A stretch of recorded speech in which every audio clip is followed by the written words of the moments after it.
Ada jalan panjang bagi seseorang sebelum mendapatkan gelar profesor. Di Indonesia, calon pengampunya mesti punya latar belakang pendidikan doktoral alias S3. Selain itu, ia mesti beraktivitas di kampus, karena gelar profesor di Indonesia merupakan gelar untuk seorang guru besar dan merupakan jabatan fungsional, bukan gelar akademik. Hal serupa juga terjadi di sejumlah negara, termasuk Prancis. Profesor merupakan pejabat papan atas dalam sebuah universitas. Untuk mendapatkan julukan profesor, Arsene Wenger juga melalui jalur terjal. Ia pernah membuat keputusan yang tidak populer ketika pindah ke Jepang dan melatih di sana. Dampaknya besar. Ketika Arsenal mendatangkannya pada 22 September 1996, banyak pihak yang meragukannya. Alasan pertama adalah karena publik Inggris tidak begitu mengenalnya. Di sisi lain, Arsenal sejak juara musim 1970-1971 hampir selalu stabil di papan tengah. Gelar juara terakhir Arsenal pun diraih tak begitu lama, yakni pada 1990-1991, atau semusim sebelum First Division berganti menjadi Premier League. Arsenal jelas butuh pelatih mumpuni.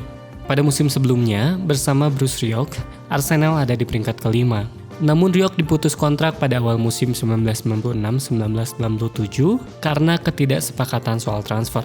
2 hari setelah penetapan Wenger sebagai manajer baru Arsenal, harian The Independent mengeluarkan berita menohok. Salah satu tajuknya menulis, "Ini adalah ukuran dari sepak bola Inggris yang aneh, bahwa ketika nama Arsene Wenger muncul sebagai kandidat favorit Arsenal untuk pekerjaan manajer mereka yang kosong, banyak pendukung bertanya, Arsene who?" Tulis Independent.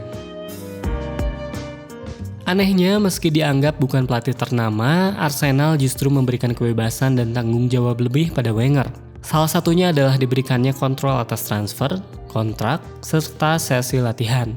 Dewan klub juga akhirnya memutuskan untuk tidak turut campur dalam urusan tim. Padahal soal urus campur ini yang bikin Rioch dipecat Arsenal. Rioch merasa kalau dirinya tak diberi kebebasan lebih untuk mengurus transfer. Tapi hal yang paling penting dari semuanya adalah tak ada pemain yang bisa dihubungkan dengan Arsenal tanpa persetujuanku. Ini sesuatu yang keramat. Aku akan punya kekuatan teknis soal rekrutan baru, tapi tidak memiliki kekuatan finansial penuh, kata Wenger. Maksud Wenger adalah ia akan memberikan rekomendasi soal pemain baru, tapi urusan biaya transfer dan gaji itu dilakukan oleh manajemen Arsenal, karena ia terlalu lelah dengan hal macam begitu. Saya akan memberikan saran saya tentang kualitas seorang pemain, tetapi saya tidak ingin membuang banyak waktu untuk berdebat tentang gaji dan keuangan. Yang penting adalah kami memilih pemain yang tepat pada waktu yang tepat, tutur Arsene. Di Arsenal, Wenger mengubah sejumlah hal, utamanya soal nutrisi. Pemain kini hanya disediakan pasta dan ayam rebus sebagai makanan sebelum pertandingan. Sebelumnya Arsenal menyediakan daging merah dan junk food sebagai makanan untuk pemain. Para pemain juga menerima suntikan vitamin dan kreatin yang bisa mengurangi rasa lelah dan meningkatkan stamina. Wenger juga mulai melarang para pemainnya menenggak alkohol terlalu banyak. Segelas saja cukup. Pada 2004, aturan ini diperketat lagi. Para pemain tak boleh lagi minum alkohol bersama-sama. Selain bisa memengaruhi performa pemain, minum alkohol juga bisa membahayakan orang lain. Pandangan pertama para pemain soal Wenger jelas tidak positif. Di laga menghadapi Borussia Mönchengladbach di Piala UEFA, skuad Arsenal masih diarahkan oleh Pat Rice sebagai manajer interim. Akan tetapi Wenger ada di sana. Pada babak pertama, ia menonton dari tribun, sementara di babak kedua, ia ada di touchline.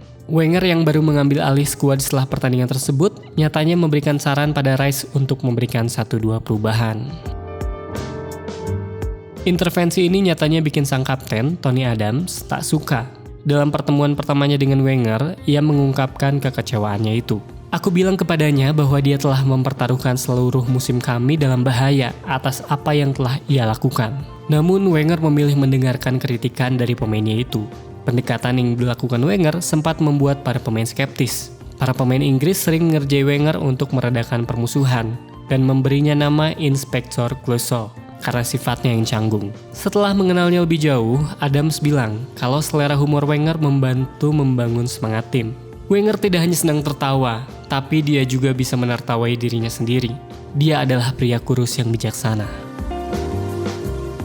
Pada musim pertamanya di London Utara, Wenger sempat membawa The Gunners ke puncak klasemen hingga akhir tahun. Akan tetapi karena performa buruk pada Februari, mereka hanya finish di peringkat ketiga dan gagal lolos ke Liga Champions. Kesuksesan baru terasa pada musim kedua, lewat segala persiapan yang dilakukan pelatih kelahiran 22 Oktober 1949 ini. Salah satunya dengan membawa skuad The Gunners ke Austria untuk persiapan pramusim. Wenger pun mendatangkan sejumlah legiun dari Perancis, seperti Christophe Rouet, Gilles Grimandi, Emmanuel Petit, sampai Nicolas Anelka.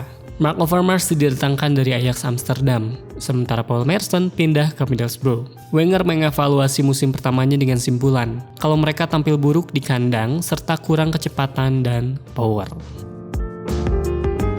Di musim keduanya itu Wenger akhirnya mempersembahkan gelar Premier League, yang merupakan gelar liga pertamanya dari 3 gelar liga untuk Arsenal. Bersama Wenger, Arsenal juga perkasa di Piala FA dengan raihan 7 trofi. Di bawah arahan Wenger, Arsenal mencicipi final Liga Champions mereka pada 2006, sebelum takluk dari Barcelona. Di Arsenal, Wenger mencatatkan presentasi kemenangan terbesar sepanjang karir kepelatihannya. Dari 1.235 pertandingan, Arsenal menang 707 kali dan hanya kalah 248 kali. Presentase kemenangan Wenger pun mencapai 57,2%. Wenger begitu lama di London Utara. Pertandingan terakhirnya terjadi pada laga melawan Huddersfield Town pada musim 2017-2018. Wenger menyebut kalau dirinya ingin bertahan sampai kontraknya habis. Akan tetapi Dewan Klub memilih untuk mengakhiri kontrak Wenger lebih cepat. Dan hal ini yang kemudian disesali banyak pihak.